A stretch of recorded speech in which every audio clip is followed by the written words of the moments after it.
같이 나눌 하나님의 말씀은 데살로니가 전서 1장 2절에서 10절까지의 말씀입니다. 우리가 너희 모두로 말미암아 항상 하나님께 감사하며 기도할 때에 너희를 기억함은 너희의 믿음의 역사와 사랑의 수고와 우리 주 예수 그리스도에 대한 소망의 인내를 우리 하나님 아버지 앞에서 끊임없이 기억함이니, 하나님의 사랑하심을 받는 형제들아 너희를 택하심을 아노라. 이는 우리 복음이 너희에게 말로만 이른 것이 아니라 또한 능력과 성령과 큰 확신으로 된 것임이라.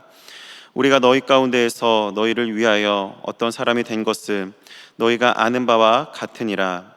또 너희는 많은 환난 가운데서 성령의 기쁨으로 말씀을 받아 우리와 주를 본받은 자가 되었으니, 그러므로 너희가 마게도냐와 아가야에 있는 모든 믿는 자의 본이 되었느니라. 주의 말씀이 너희에게로부터 마게도냐와 아가야에만 들릴 뿐 아니라 하나님을 향하는 너희의 믿음의 소문이 각처에 퍼졌으므로 우리는 아무 말도 할 것이 없노라.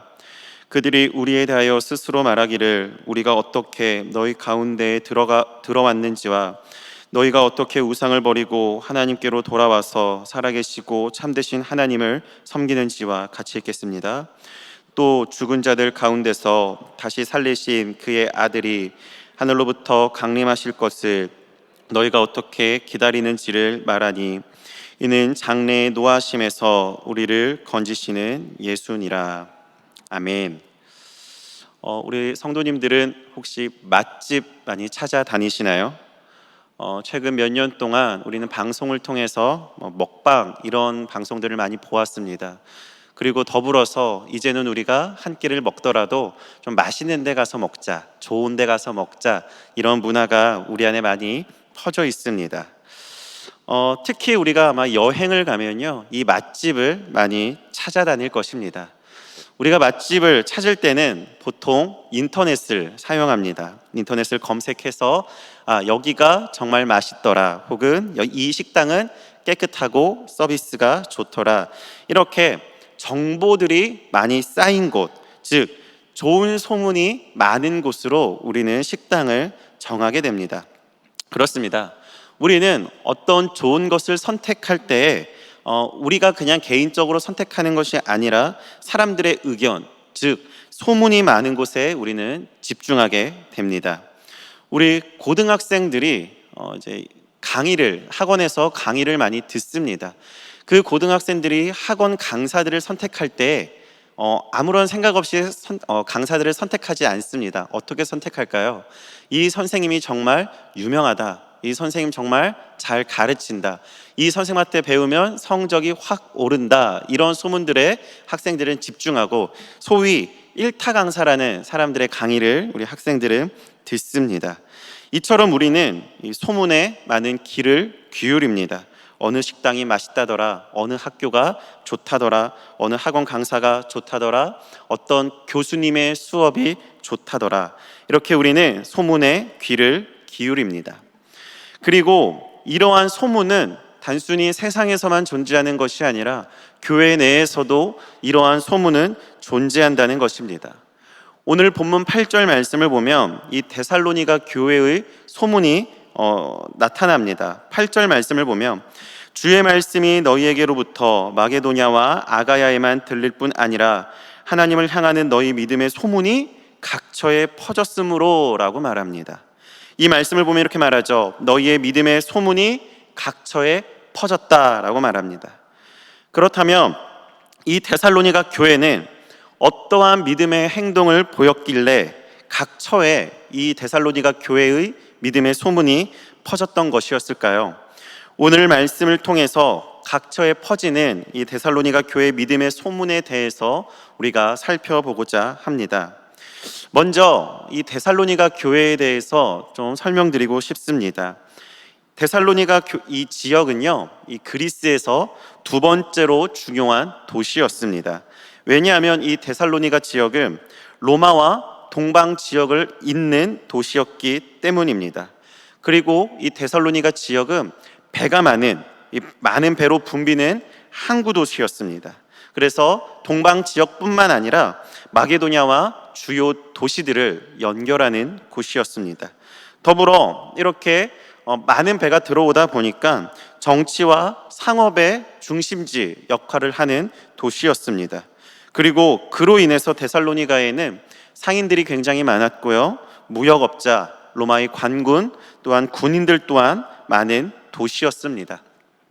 이러한 곳에서 이 데살로니가 교회는 자신들의 신앙을 지켜나갔습니다. 분명 신앙을 지키기 위해서 자신들에게 오는 많은 유혹의 요소들이 존재하였지만 데살로니가 교회는 그 가운데에서 그들의 믿음을 지켜나갔다는 것입니다.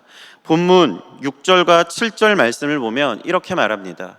또 너희는 많은 환난 가운데서 성령의 기쁨으로 말씀을 받아 우리와 주를 본받는 자가 되었으니 그러므로 너희가 마게도냐와 아가야에 있는 모든 믿는 자의 본이 되었느니라 라고 성경은 이야기해주고 있습니다. 6절 말씀처럼 데살로니가 교회는 많은 환난 가운데 있었습니다. 그렇지만 이런 많은 환난 가운데서 그들은 절망하지 않고 어떻게 했습니까? 자신들의 믿음을 지켜나갔다라는 것입니다. 그리고 방금 7절 말씀처럼 그 결과 어떠한 모습을 보였습니까? 모든 믿는 자들의 본이 되었다라고 바울은 우리에게 이야기해주고 있습니다. 그렇게 모든 믿는 자들의 본이 되면서 데살로니가의 믿음의 소문은 각처에 퍼져나갔다는 사실입니다. 여러분, 각처에 퍼져나갔던 그 데살로니가의 믿음의 소문, 첫 번째는 무엇일까요? 그것은 우상을 버리고 그들이 하나님께로 돌아갔다라는 것입니다. 우리 9절 말씀 한번 같이 읽도록 하겠습니다. 같이 읽겠습니다. 시작. 그들이 우리에 대하여 스스로 말하기를 우리가 어떻게 너희 가운데에 들어갔는지와 너희가 어떻게 우상을 버리고 하나님께로 돌아와서 살아계시고 참되신 하나님을 섬기는지와. 아멘. 바울은 이렇게 말합니다. 데살로니가 교회는 우상을 버리고 하나님께로 돌아왔다라고 말합니다. 여기서 말하는 우상은 헬라어로 표현하면 그냥 신들이라고 뜻합니다. 제가 앞에서 말씀드렸다시피 이 데살로니가는요, 그리스에서 두 번째로 중요한 도시였습니다. 여러분, 그리스에 좀 유명한 것이 있죠. 뭘까요? 바로 신들입니다. 우리는 흔히 그리스 로마 신화라는 것을 통해서 그리스에 많은 신들이 있다는 것을 알고 있습니다. 이 그리스 로마 신화의 책을 보면요, 그리스의 신들이 모여 사는 산이 하나 있습니다. 올림푸스 산인데요, 이 올림푸스 산은 데살로니가에서 약 80km 정도 떨어진 곳에 위치하고 있는 산입니다. 즉 데살로니가 이 지역과 매우 가까운 위치에 있는 거죠. 그래서 이 그리스의 신들은 데살로니가에 사는 사람들에게 굉장히 가까운 존재였습니다. 그리고 그 신들의 하나하나의 요소들은 데살로니가에 사는 사람들에게 많은 영향을 끼쳤습니다. 그것이 바로 그들에게 우상인 것이었습니다. 이러한 우상들은 사실 우리의 삶에서도 존재합니다.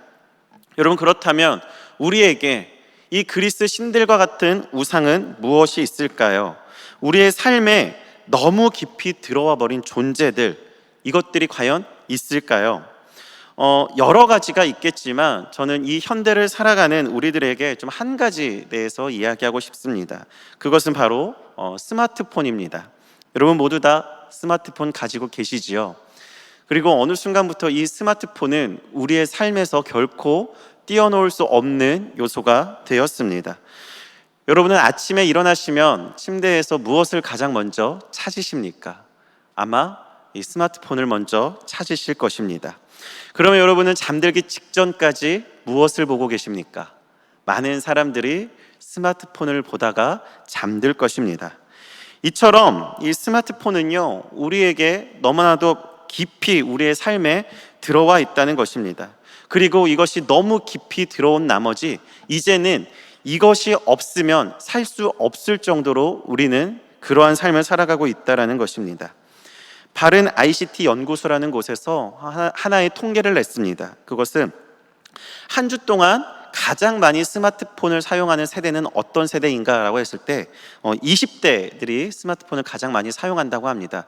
그들은 한 주에 대략 43시간 정도 스마트폰을 사용한다고 합니다. 그러면 하루에 거의 6시간 이상 스마트폰을 사용하는 것이죠. 뿐만 아니라 다른 세대들 역시 한 주에 30시간 이상씩 스마트폰을 사용한다고 말하고 있습니다. 이처럼 우리는 알게 모르게 이 스마트폰이라는 것이 우리에게 우상이 되었다는 것입니다. 여러분, 이렇게 우상이 되었을 때, 우리 안에 우상이 있을 때 우리는 그 우상을 어떻게 해야 될까요? 오늘 데살로니가 교회 보면 이 우상에 대해서 그들은 버렸다고 말합니다. 우상을 버렸다. 여러분, 그렇다면 우리도 스마트폰을 버려야 될까요? 이것은 매우 극단적인 표현입니다. 여기서 말하는 이 버리다라는 말은요, 헬라어로는 실제로 우리가 버리는 행위로서의 개념보다는 멀리하는 개념, 거리의 개념이 더 많습니다. 즉, 멀리한다는 버린다는 것은 우리가 멀리한다는 뜻을 가지고 있죠. 그래서 우리가 이 우상이라는 것을 쓰레기통에 버리듯이 버리는 것이 아니라 우리는 우리의 삶에서 우상을 멀리 두어야 한다는 사실입니다. 왜냐하면 우리는 이 우상에 대해서 결코 칼로 무자르듯이 한 번에 버릴 수 없기 때문입니다. 그리고 또한 사단은 계속해서 우리를 끊임없이 공격하기 때문에 우리는 연약하고 그 연약함 때문에 우리는 우상을 버릴 수 없는 것이죠. 여러분, 혹시 자녀들에게 스마트폰 한번 뺏어 보십시오. 아마 집에서 전쟁이 일어날 것입니다. 그 아이가 스마트폰을 뺏는다고 해서 한 번에 적응할 수 있을까요? 결코 한 번에 적응할 수 없다라는 것이죠. 여러분, 이처럼 우상은 우리가 마음먹은 대로 쉽게 버릴 수 있는 것들이 아닙니다. 그렇게 간단하게 생각할 수 있는 것들이 아니라는 것이죠. 우리는 그것들을 멀리 해야 됩니다. 물론 그 과정 가운데서 때로는 우리는 유혹을 받을 수도 있습니다. 하지만 우리는 조금씩 이 우상에 대해서 멀리 해야 된다는 사실입니다. 우리의 삶에 너무나도 깊숙이 들어와 있는 요소들, 스마트폰 혹은 물질 혹은 어떤 사람들은 소유욕, 어떤 사람들은 명예욕, 이렇게 우리가 생각하는 여러 가지 우상들이 있을 것입니다. 그리고 우리는 이것들을 멀리 해야 된다는 것입니다. 창세기에 나오는 요셉을 한 가지 예로 들고 싶습니다. 요셉이 보디발의 집에서 있었을 때에 대략 그때 나이가 10대 후반이었습니다. 굉장히 혈기가 왕성한 나이였죠. 그런데 이 요셉에게 누가 다가옵니까? 바로 보디발의 아내가 다가옵니다. 그러면서 이 보디발의 아내는 요셉을 유혹하기 시작했습니다. 그리고 그 유혹은 한 번으로 끝나지 않고 계속해서 요셉을 유혹했습니다. 창세기 39장 10절 말씀을 보면 이렇게 말하죠. 여인이 날마다 요셉에게 청하였으나 요셉이 듣지 아니하여 동침하지 아니할 뿐더러 함께 있지도 아니하니라 라고 말합니다. 보디발의 아내는 날마다 요셉을 찾아가고 그를 유혹했습니다. 요셉의 삶에 깊이 들어가고자 했습니다. 이때 요셉이 한 행동은 무엇일까요? 우리 창세기 39장 12절의 말씀 한번 같이 보도록 하겠습니다. 같이 읽겠습니다. 시작. 그 여인이 그의 옷을 잡고 이르되 나와 동침하자. 그러나 요셉이 자기의 옷을 그 여인의 손에 버려두고 밖으로 나가매. 아멘. 요셉은 어떻게 했습니까? 밖으로 나갔습니다. 요셉은 그 자리를 피했습니다. 멀리 했습니다. 이것이 우리가 우상 앞에서 해야 하는 행동들인 것입니다. 우상을 멀리 해야 되는 것이죠. 이제 여름이 다가옵니다. 여름이 다가오면 교회는, 특별히 교육부서는 수련회를 준비하며 나아갑니다. 코로나로 인해서 우리가 2년 동안 외부에서 수련회를 못했는데 이번에 다시 우리는 수련회를 준비하며 나아갑니다. 여러분, 수련회를 가면요, 우리 아이들이 은혜를 많이 받습니다. 하나님의 말씀을 통해서 도전을 받고 은혜를 받습니다. 여러분, 아이들이 수련회를 가면요, 은혜 받을 수 있는 가장 큰 이유 중에 하나는 무엇일까요? 그것은 바로 그 자신들의 삶에 깊숙이 들어와 있는 문화와 우상들로부터 그들이 멀어진다는 것입니다.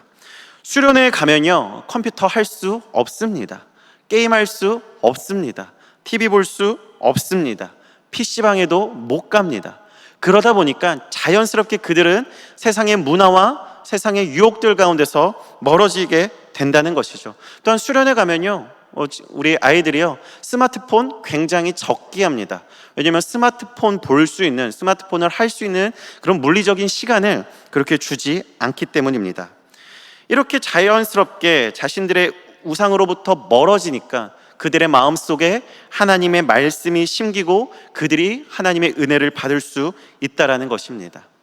여러분, 우리가 이 세상 속에서 삶을 살아갈 때 우리가 컴퓨터 할 거 다 하고 게임할 거 다 하고 놀 거 다 놀고 이러고 주일날 단 하루 교회 와서 예배 드리는 것과 이 수련회라는 장소에 가가지고 모든 것을 멀리하고 우리가 하나님의 말씀에 귀를 기울이는 것, 여러분, 이것은 사실 마음의 밭에 준비가 다르다는 것이었죠.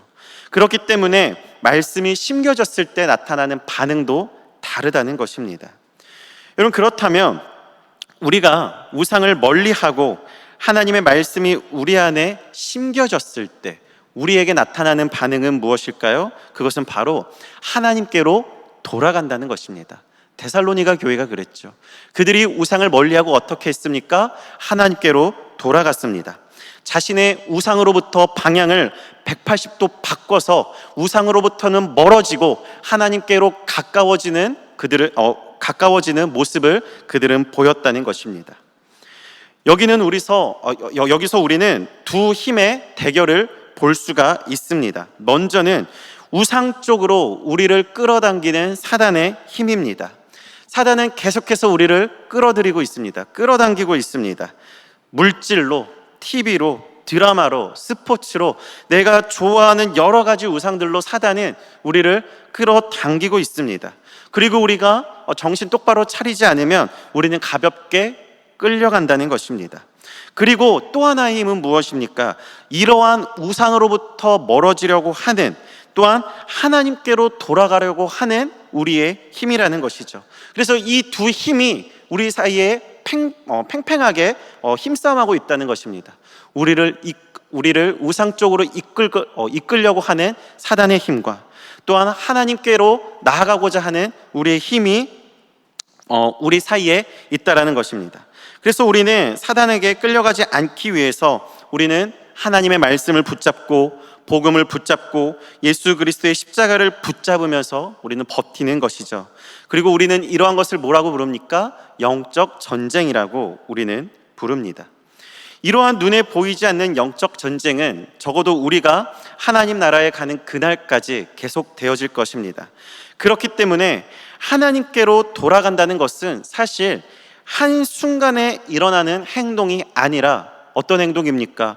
우리의 매일의 삶 속에서 그리고 우리가 평생 동안에 해야 하는 우리의 삶의 모습인 것입니다. 이러한 모습은요, 바울을 통해서도 우리는 볼 수가 있습니다. 바울은 예수님을 믿기 이전에 우리가 흔히 말하는 금수저였습니다. 우리 빌립보서 3장 5절과 6절 말씀을 한번 같이 보도록 하겠습니다. 같이 읽겠습니다. 시작. 나는 8일 만에 할례를 받고 이스라엘 족속이요 베냐민 지파요 히브리인 중에 히브리인요 율법으로는 바리새인이요 열심으로는 교회를 박해하고 율법의 의로는 흠이 없는 자라. 아멘. 자, 이것이 바울에 대한 소개입니다. 여기에 바울은 더불어서 로마의 시민권을 가지고 있었고요, 학문적으로는 유명한 율법학자인 가말리엘의 제자였습니다. 이런 바울이 예수님을 믿고 나서 단번에 변한 것처럼 보이지만 바울은 끊임없이 자신의 모습과 싸웠다라는 것입니다. 그러면서 때로는 연약한 모습도 바울이 보여주지요. 언제인가요? 바로 아덴에서의 전도였습니다. 바울은 아덴에서 이 철학자들을 상대할 때 자신의 헬라 철학적 지식과 그런 수사학들을 가지고 그들과 쟁론하였습니다. 결과는 어땠나요? 주위의 냉담한 반응들이었습니다. 그래서 바울이 고백하죠. 내가 이제부터는 그 모든 것들을 해로 여기겠다. 배설물로 여기겠다. 이제는 오직 예수를 아는 지식만 가지겠다. 이것이 우리가 우상을 멀리하고 하나님께로 나아가야 하는 이유인 것입니다. 그래서 여러분, 우리의 삶을 돌아봤을 때 우리에게 어떠한 우상들이 있습니까? 혹은 내가 버리지 못하는 어떠한 요소들이 있습니까? 우리는 주님 앞에서 그것들을 멀리하고 오직 하나님 한 분만을 바라보며 예수 그리스도의 말씀을 기억하며 복음 앞으로 나아가야 될 줄로 믿습니다. 자, 그렇다면 각처에 퍼지는 데살로니가 교회의 믿음의 소문 두 번째는 무엇일까요? 그것은 살아계시고 참되신 하나님을 섬겼다라는 것입니다. 믿음의 행동들은요, 계속해서 연결되어집니다. 그들의 첫 번째 모습은 우상을 버리는 것이었습니다. 그리고 하나님께로 돌아가는 것이었습니다. 그리고 그들이 우상을 버리고 하나님께로 돌아갔던 이유가 무엇입니까? 그것은 바로 우리 하나님은 살아계시고 참되신 하나님이시기 때문입니다. 성경에는 이 하나님에 대해서, 또 하나님이 어떠한 분인지에 대해서 말씀하고 있는 내용들이 참 많습니다. 그래서 우리가 하나님은 당신에게 어떠한 분이십니까? 라는 질문을 받으면 그 내용들이 하나로 모이기보다는 각자가 경험한 하나님에 대해서 이야기를 합니다.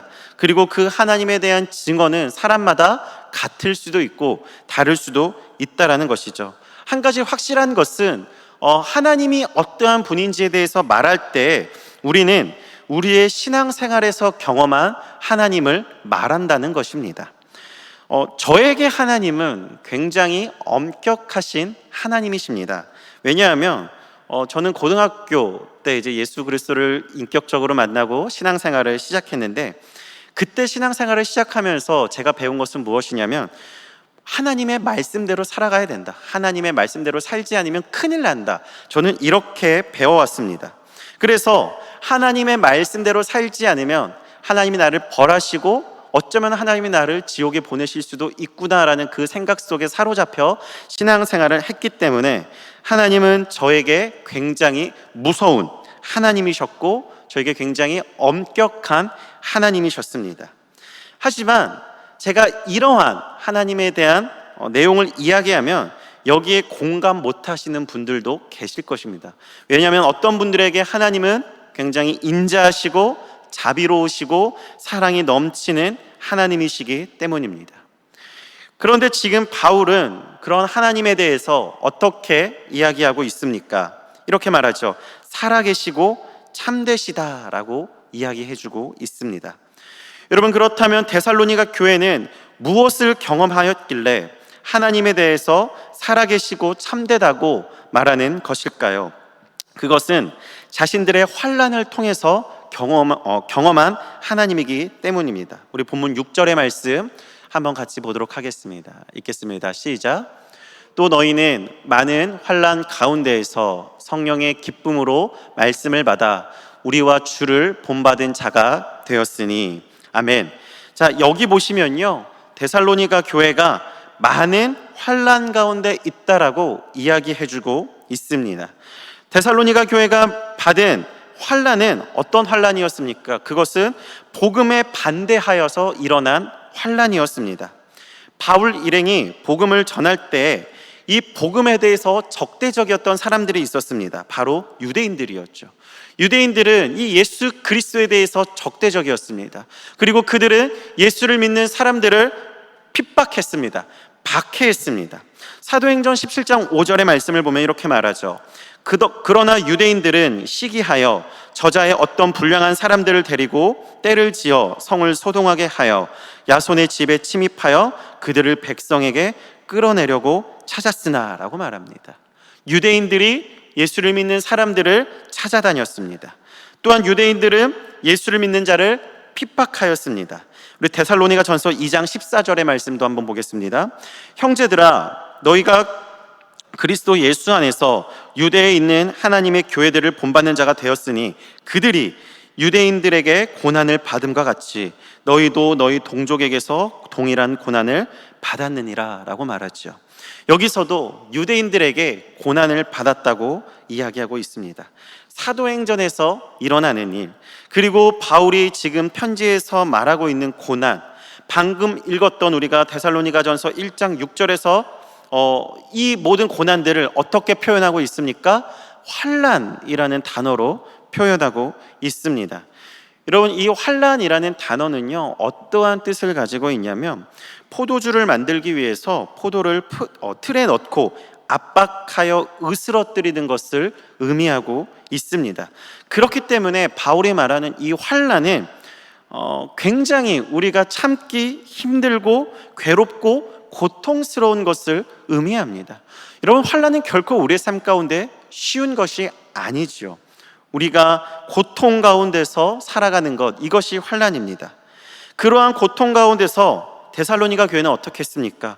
우상을 의지하는 것이 아니라 바로 하나님을 의지했다라는 사실입니다. 그리고 그들은 하나님께로 더욱 향했습니다. 왜냐하면 그들은 하나님께서 살아계시고 참되시다는 것을 믿었기 때문입니다. 이러한 데살로니가 교회처럼 살아계시고 참되신 하나님을 믿으며 나아가는 우리 사랑하는 신용산교회 성도님들이 되시기를 간절히 소망합니다. 우리가 죽어있는 우상이 아니라, 진리가 아닌 것을 쫓아가는 것이 아니라, 우리가 오직 하나님 한 분만을, 예수 그리스도만을, 우리 주님의 복음만을 쫓아가기를 소망합니다. 데살로니가 교회는 우상을 버리고 하나님께로 향했습니다. 그리고 그들이 바라본 하나님은 살아계시고 참되신 하나님이었습니다. 그러면 이제 데살로니가 교회는 어떠한 행동을 합니까? 오늘 본문을 보면 이렇게 말하죠. 살아계시고 참되신 하나님을 섬겼다라고 말합니다. 누구를 섬겼다고요? 살아계시고 참되신 하나님을 섬겼다라는 것입니다. 사랑하는 성도 여러분, 우리가 우상을 버리고 하나님께로 향했다면 그것은 단순히 방향의 전환만을 뜻하는 것이 아니라 우리가 하나님을 섬겨야 된다는 사실입니다. 우리가 방향을 전환하고 하나님을 섬기지 않는다면 우리는 언제든지 우상 쪽으로 갈 수 있기 때문입니다. 하나님과 우상 사이에서 우리는 결코 줄다리기해서는 안 될 것입니다. 우리는 단호하게 결정해야 됩니다. 어떻게 결정해야 됩니까? 나는 오직 하나님만을 섬기겠다라고 결정해야 되는 것입니다. 여러분, 이렇게 우리는 결정합니다. 하나님을 섬기겠다. 사실 하나님을 섬긴다라는 말은 우리가 교회에서 많이 들어온 말입니다. 또한 우리가 계속해서 실천하는 말입니다. 여기에 모인 우리 모두는 하나님을 섬기기 위해서 이 자리에 있는 줄로 믿습니다. 그런데 저는 오늘 이 섬기다라는 말에 한 가지 의미를 더 적용하고 싶습니다. 우리가 섬긴다라고 말할 때 우리는 우리의 헌신과 봉사, 또한 우리의 것을 드리는 이러한 의미들로 이 섬긴다라는 말을 사용합니다. 그런데 오늘 여기에 사용된 이 섬기다라는 말은요, 이 동사인데요, 이 동사는 종이라는 명사에서 나온 말입니다. 그래서 섬긴다라는 것은 종의 자세 혹은 종의 위치에서 섬기는 것이죠. 제가 여러분들에게 한 가지 상황을 좀 이야기하고 싶습니다. 여러분, 종에게 있어서 주인의 어떤 것이 가장 절대적일까요? 종에게 있어서 가장 권위 있는 것은 바로 주인의 말입니다. 주인의 말이 종에게 가장 절대적입니다. 다른 사람이 아무리 이야기를 해도 주인의 말이 최우선시 되어집니다. 즉, 우리가 하나님을 섬긴다라고 말할 때 우리의 삶의 최고의 우선순위는 무엇이 되어야 될까요? 바로 하나님의 말씀이 되어야 한다는 사실입니다. 하나님의 말씀 이외에 다른 것에 순종해서는 안 되고 그럴 필요도 없다라는 것입니다. 데살로니가 교회가 하나님을 섬긴다는 것은 지금 자신들을 핍박하고 있는 유대인들의 말에 귀를 기울일 필요가 전혀 없다라는 것이죠. 우상들의 말에 귀를 기울일 필요가 전혀 없다라는 것입니다. 그저 우리는 어떤 것에, 무엇에 순종하면 됩니까? 바로 하나님의 말씀에 순종하면 된다라는 것입니다. 여러분, 이렇게 우리가 하나님의 말씀에 순종하고 하나님의 말씀에 따라가기를 간절히 소망합니다. 우리는 하나님의 말씀에 순종해야 됩니다. 그런데 우리가 하나님의 말씀에 순종하기 위해서는요, 몇 가지 좀 센스가 필요합니다.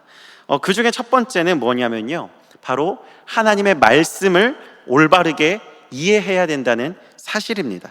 우리가 하나님의 말씀에 순종하는 데 있어서 하나님의 말씀을 제대로 이해하지 못하고 그저 자신이 생각한 대로, 내 생각대로 하나님의 말씀을 이해해버리면 좀 심각한 일들이 일어난다는 것입니다. 예를 한 가지 좀 들고 싶습니다. 종이 열심히 일을 하고 있었습니다.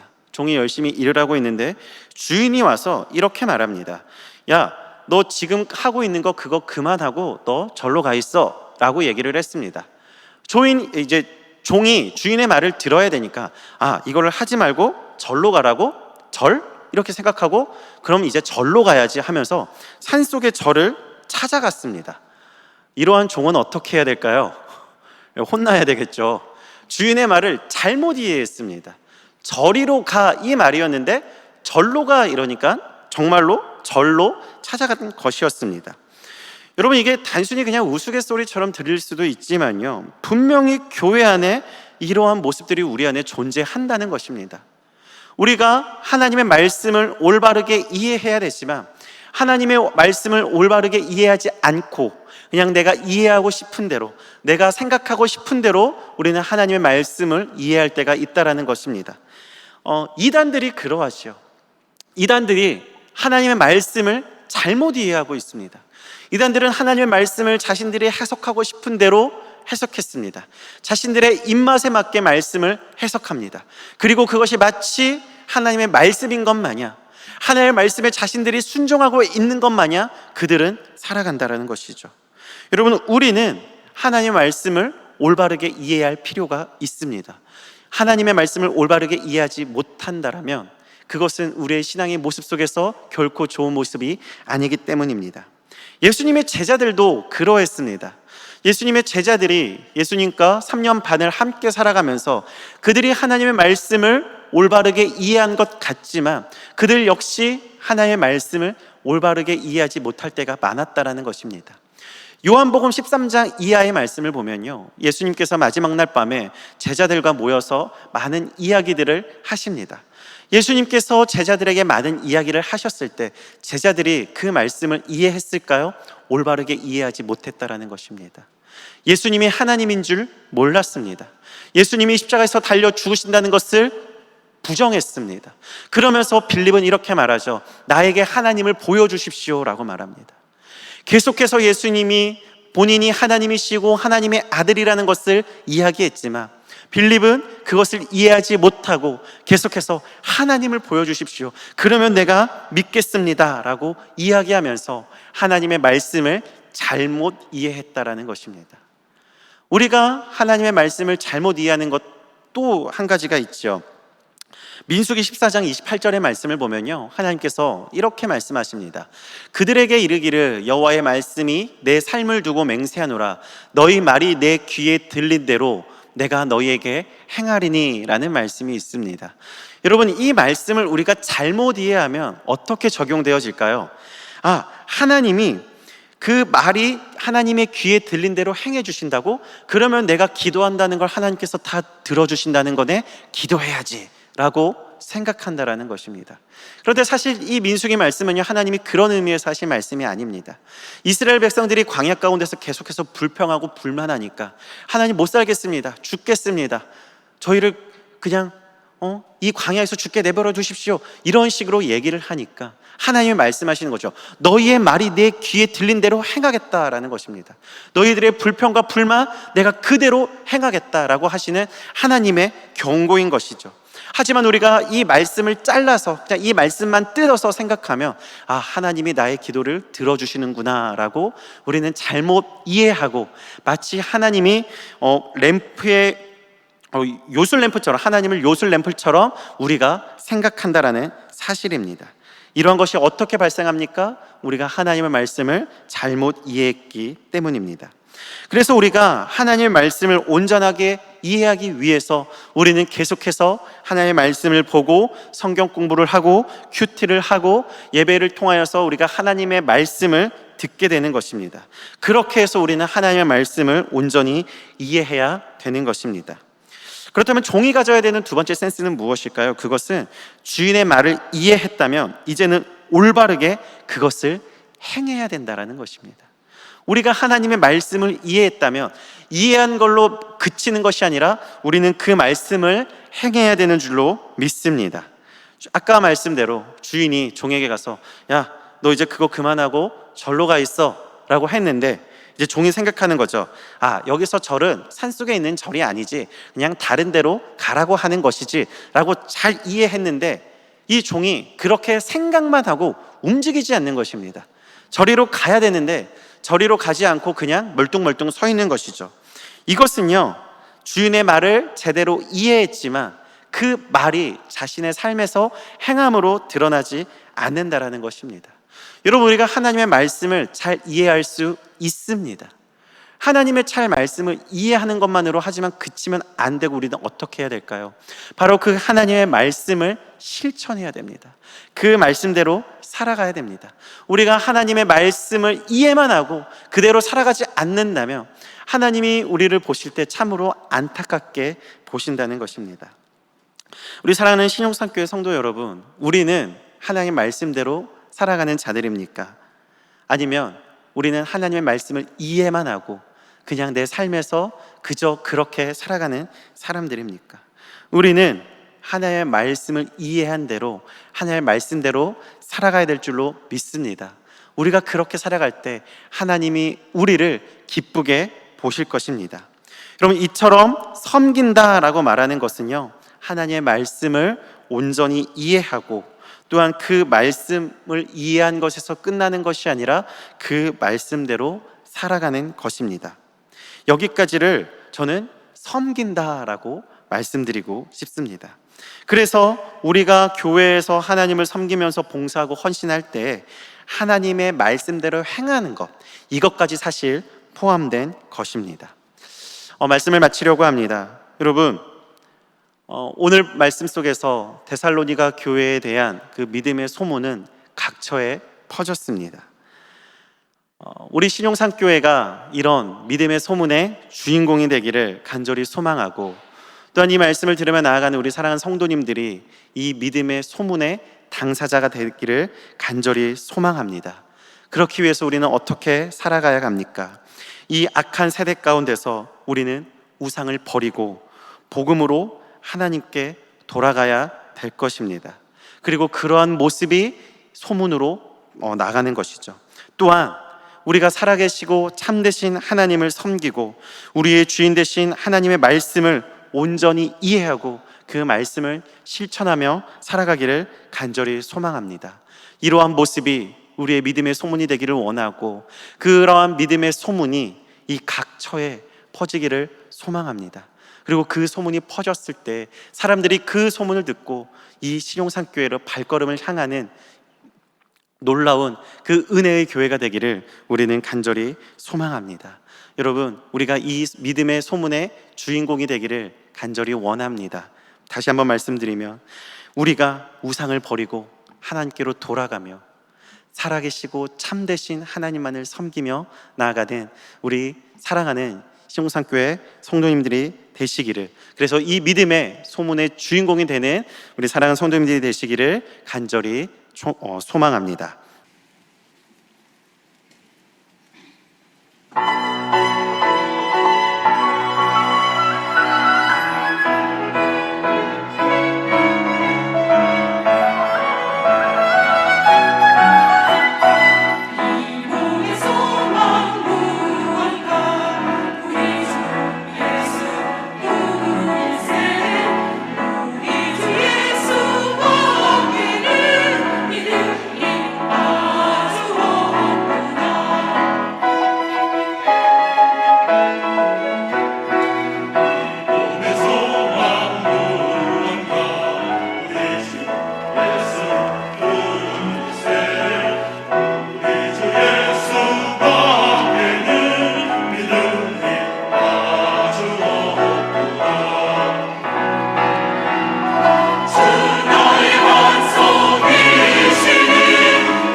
이제는 우리 주 예수 그리스도의 크신 은혜와 하나님의 무한하신 사랑하심과 성령님의 교통 역사 인도하심이 우상을 버리고 하나님께로 돌아가며 살아계시고 참되신 하나님을 섬기며 나아가기로 결정하는, 그래서 믿음의 소문의 당사자가 되기로 결정하며 나아가는 우리 살아가는 신용산교회 성도들 머리 위에 이제로부터 영원토록 함께 있을지어다. 아멘.